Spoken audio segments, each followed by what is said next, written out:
Now I want to discuss an important topic, which is foreign key and relations. First thing is, we have a book table in our database and it has book ID, title, ISBN and price. Right now it does not have the category ID. Along with that, we have a category table with category underscore ID as the primary key and a column name. Now we need a relationship between book and category table. That is where we need a column inside book which will contain the category ID, which will be a foreign key, and it will point to the category table.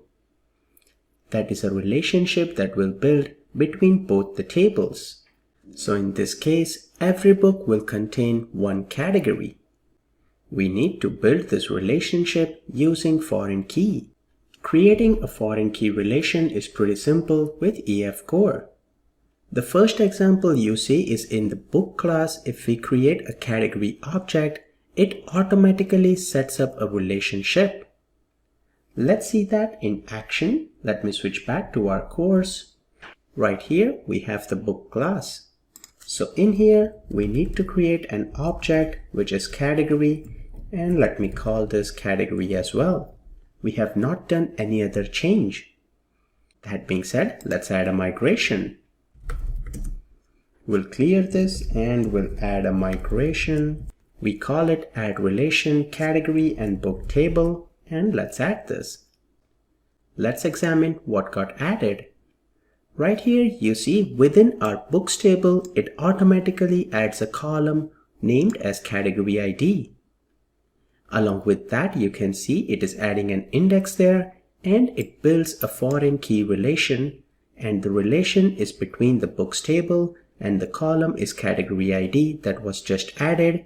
The principal table is categories here and principal column is ID. Principal table will be category. In there we have the column name as ID. Now I want to change few things with the migrations here. Since I know what I'm doing, what I can do is I can remove this migration and I can add a new migration that way. But I can also do another thing. I'll comment this out. I'll add a new migration here. I'll call this 1. Once it gets added, these has the keys to drop what was done. So next what I can do is I can just go here and remove both of these migrations. That way I'm nullifying what was done in the previous migration. Perfect. Once you do that, I'll uncomment this again and I want to add this. But before that, what I want to do is I want to change this from ID to category underscore ID, and I'll have a key property here. There we go. Let me add this later on and push the migration to change the key name in category. So right here,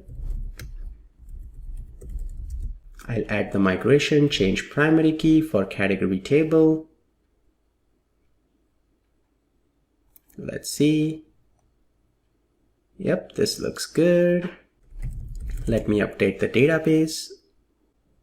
So you saw before that when we were adding only one object like category, it created a property or a column named as category ID. But what I want here is a column named as category underscore ID. I do not want the default name. In order to do that, we have the another way.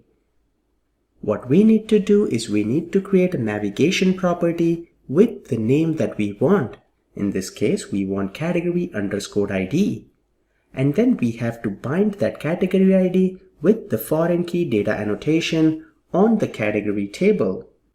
So let's give this a try this time.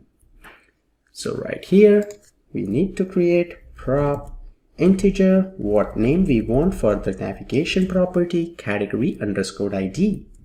Now this can also be category ID, which is the default name. It doesn't matter. We are just creating a navigation property here and we need the foreign key and what table this should reference, that is the category. So we'll paste that right here. I like this approach even though we keep the name same. The reason is simple.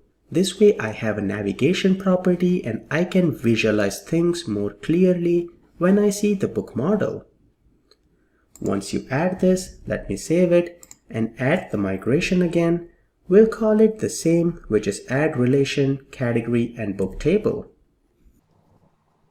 With that in place, let's take a look. Now you can see the column that it is adding is category_ID, and it adds the foreign key on that same column. So everything is same as before, but this time what we have is a foreign key reference with a navigation property. And this is much more cleaner way. That being said, let me push the migration with update database. Once we do this, if we go back to our database, and if we examine the tables again, let's take a look at the books table, keys. Now we have a foreign key which references the books categories _ category _ ID. So we have added our first foreign key relation using data annotations.